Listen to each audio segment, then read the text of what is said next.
Um, I'd like to make a few comments about Pipher's book. I always have trouble with that Pipher. Um,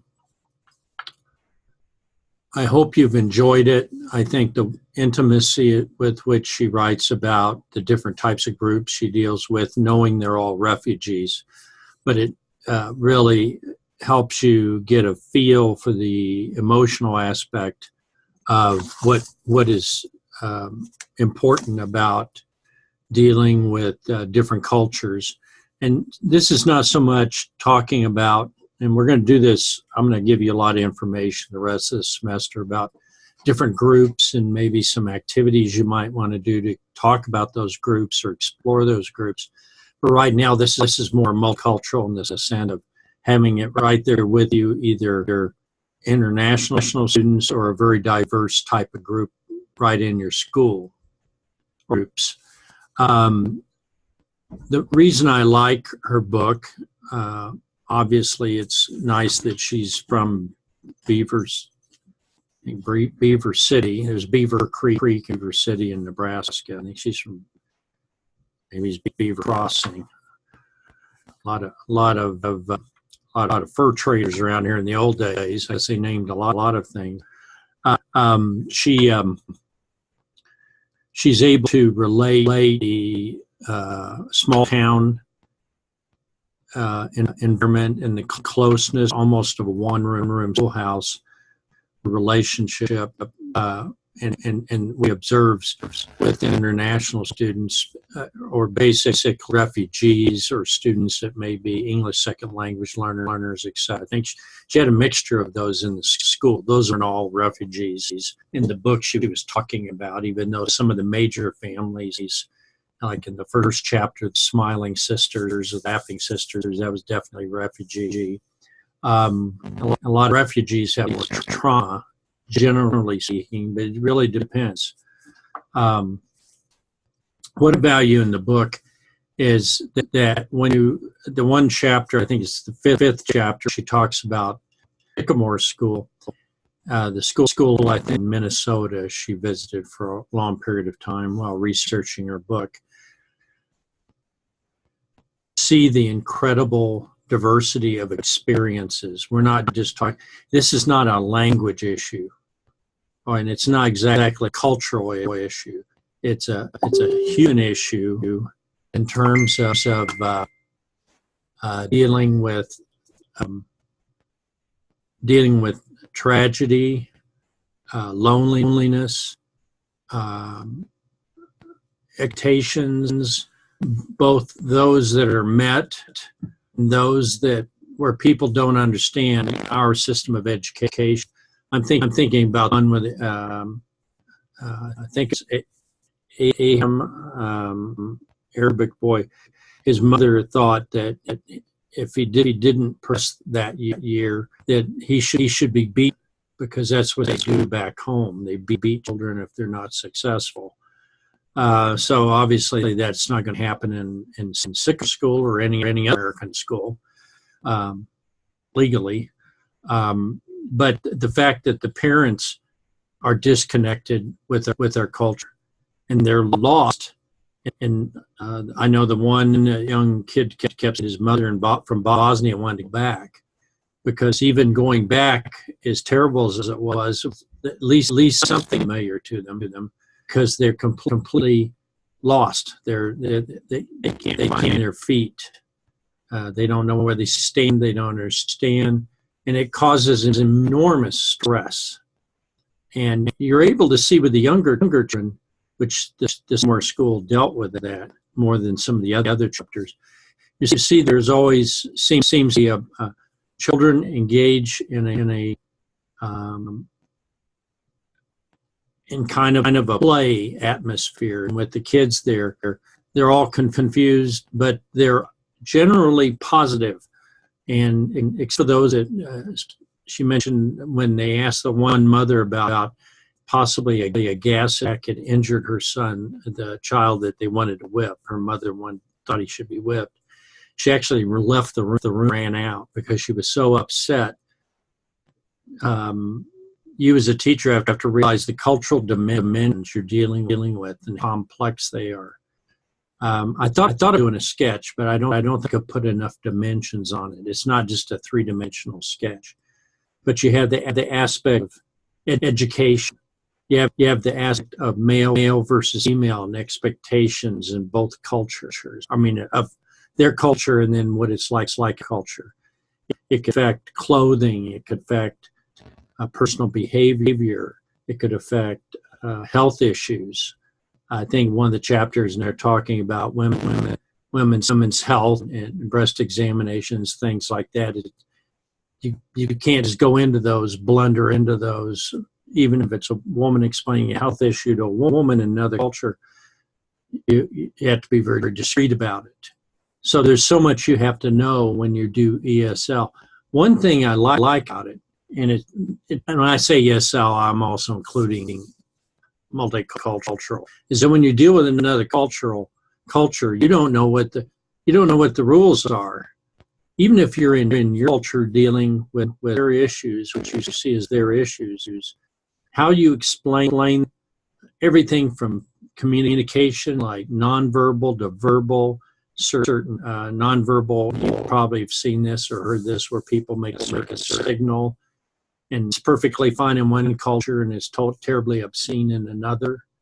The middle finger is not always universal. I haven't done a lot of research on giving the finger to somebody. I know it's not the same in every culture. Some things that we might not notice that are just horrible.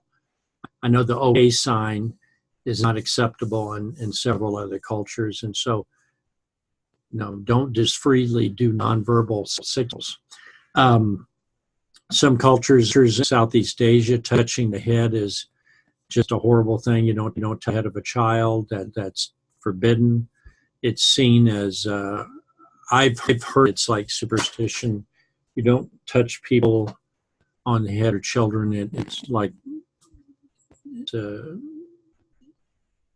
I think it's like a curse or something, but I don't remember exactly. But you got the physical communication. You've got so I've gone through the male female, the distance between people. They call that proxemics. Some cultures, you get close enough that you can feel their breath on cheeks. That's probably a person you can trust. They'll get that close to you. In our culture, I've had students do that, and they get closer and closer, and I'm practically out the back of the room in another, trying to find the escape so I can leave, because I said, "Wow, you're getting too close. You're violating all the rules here," And that it's kind of because somebody observes it and they say, "Wow, you guys are talking, but you keep moving backwards." And I have some books on medicine, on concepts of curing, healing. There's in these stories, sick school, lots about mental health, developmental issues for the children, communication. One young lady was me, I think it was, or Ma, was cutting herself. So you have a confusion of adolescent issues and development across cultures, plus trauma, the grief, which you saw in there when they buried the rats, and it's like they were reading the death of one man. The death of his little brother died frozen in the snow. You can't imagine the trauma, especially with refugees, but sometimes also with, you don't know, because they don't come through on a jet, with a ticket, and with lots of money when they arrive in the country. So I love that book. When Mary says, and you can see how her own personal reactions. She's a very skilled writer, and she adds a lot of little details in a very good perspective.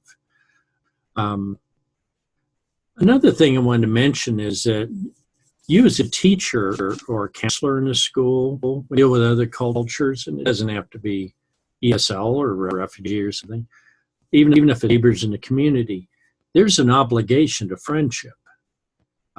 In some cultures, a friendship is not lightly entered into. So we tend to be very casual, and we say, oh, I'll be your friend and whatever, little kids. I think we kind of do that to ourselves. We kind of enter into, well, we're neighbors, we're friends, we'll help you if you need it. But if you say that, then you may be called upon. There's an obligation. Oh, you're my friend. I remember I had this situation once with a Korean a student who told me that the obligation of being your friend in Korea is that if two Koreans are close friends, then to him it means that if the other guy said, I need a couple $1,000s, this man would drain his savings account and give it to him. He said, you're my friend, I'll give you the $2,000. And then the other Korean guy, it happened, was a very nice person. He was manipulative, and he actually took the $2,000 and disappeared and left this guy without. He was never going to pay back. So so someone would break the rules of their own culture with another member of their own culture. So if you enter into a friendship or something, you may find that you've really got somebody. You've got a kind of friend that you didn't realize or you rarely know about. And we know in American culture, the concept of friendship can be kind of fuzzy.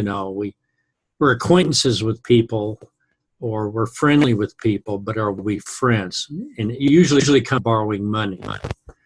People say, well, Tracy, you're my friend,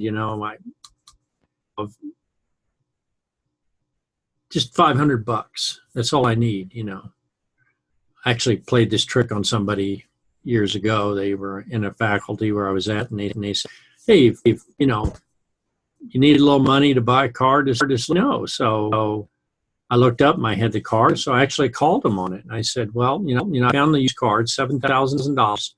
All I need is a couple $1,000 for the down payment, and I'll give you the title of the car or something. I mean, whatever. And then suddenly this person was like, you could hear the brakes hitting, squeak, not really, it's a little complicated. My kids don't really want me to lend money to people, but they were really big at bragging about they're going to lend it.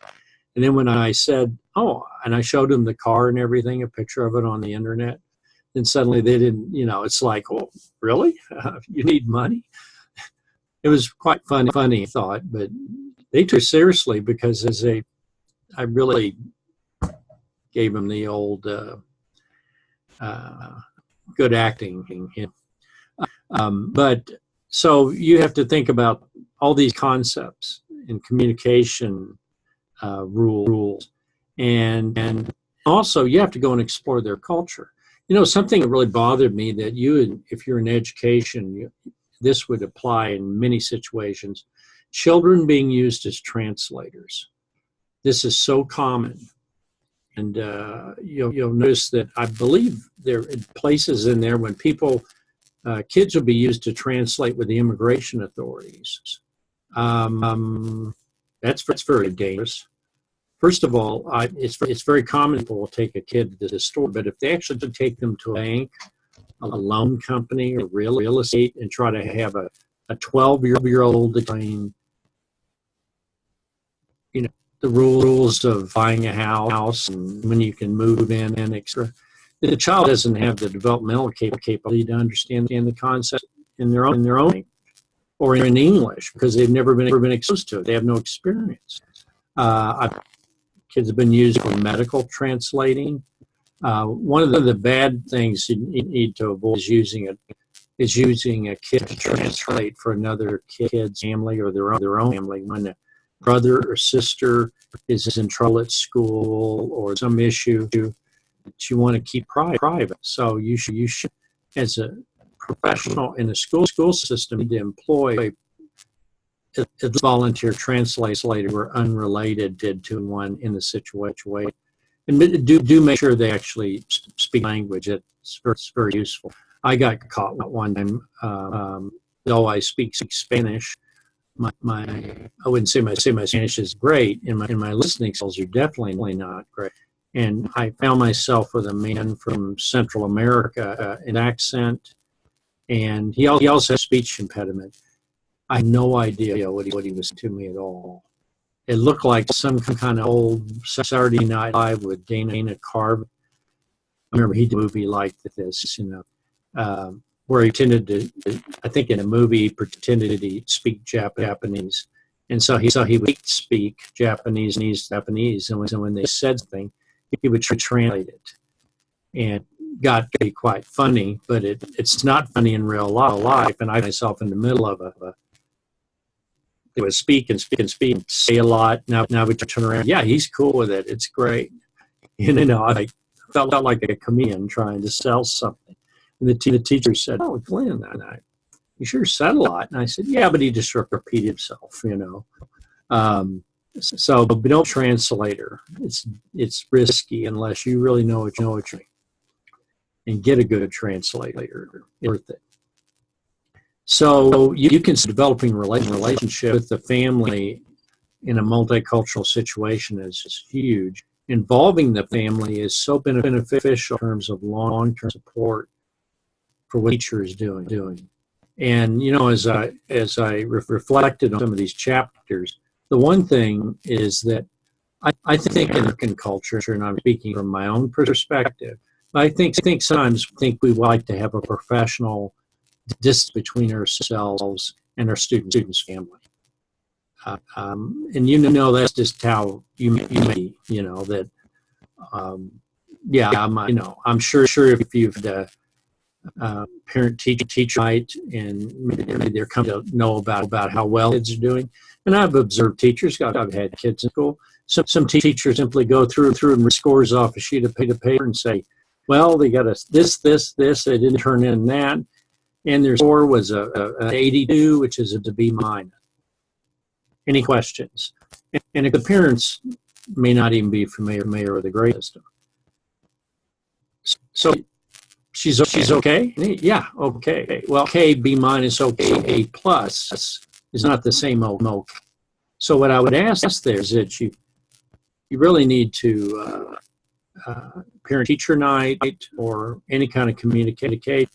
You have to some time understanding. That's where you might want a translator, or certainly a person who not only knows the language, also knows the expectations of the culture. I think that's huge.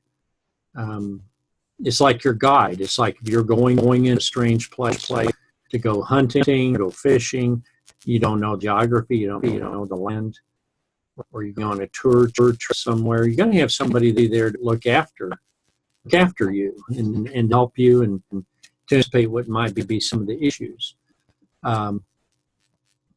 Parents times are hesitant to criticize, confront a school official because where they come from, they don't do that. That's disrespectful. As she mentions in the book, Pipher talks about how the kids are very the longer they're in the United States, the less respectful they are. They get pick a lot of bad habits from American students, but for sarcasm, I call it. And you'll find that students generally have a very positive attitude toward learning. So my recommendation is that from this textbook, this reading, and from, I'm going to write down a few things about in the board for this week. I'm keeping this a little light for you because of that paper on Pipher this week, and I notice a lot of you are pretty busy. I hope I'm not getting too academical, not demanding enough, because what I want now is I want to focus after this paper do this weekend. I want to focus on and I am looking through the interviews, so I'm actually printing them out. I don't like to read off a screen; it's too tough. So printing out about 52 papers is pretty interesting, but wonderful. And I'll be doing the same as I did with the other ones. Okay, that aside. Let me go back. What I'm going to be focusing on more of the pure multicultural, a little more tradition. The readings in the book talk about different groups. A little bit old, but I mean, you can look up internet stuff. and on different things, African Americans, Native Americans, different groups. The fact is that this Banks book only covers some of them. There's dozens and dozens of more could be in a book. And if you're interested, I have a book called, I have to look up, it's called, I think it's right here.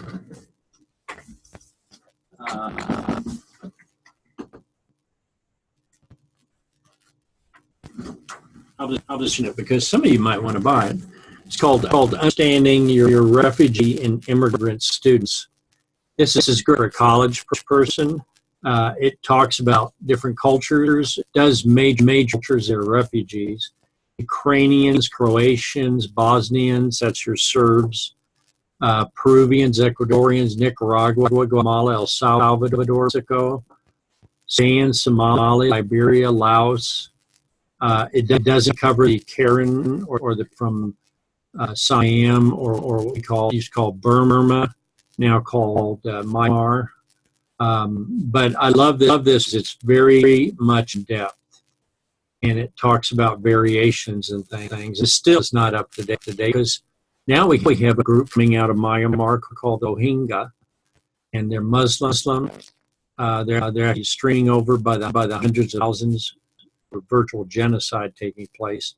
You're going into Bangladesh, and apparently we're not even interested in dealing with any of them as refugees, but that's what the policy is now, or the attitude. So anyhow, I just wanted to bring up. I have other resources. That's from the University of Michigan. I'll show you more material. What I'm going to do is I'm going to show you a lot of my children's books. And I might make more videos of my own, and then some more videos to share. And I kind of want you to spend the last part of this. You're going to have that one file project, which is annotated bib, which really isn't too difficult to do. Or you could make a game. It depends on what you want to do. Well, you can look on the syllabus of some of those options. I'm very open to you trying some other things. I only gave you those 3 options because I might give you 10 more if I just them up. And some people that's too much. And others, they like to try something unusual. I wouldn't care if you had a book.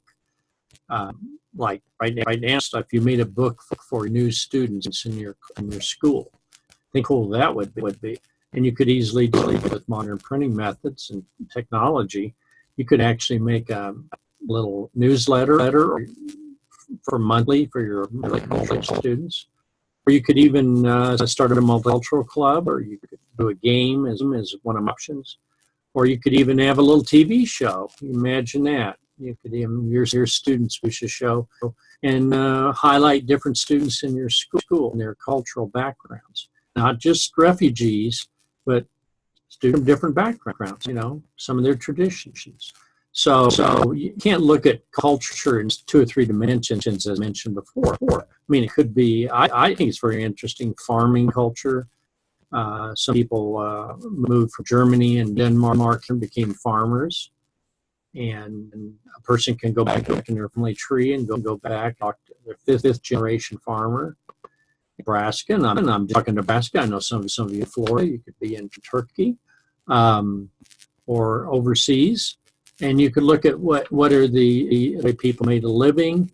I just want to throw out. I thought of that.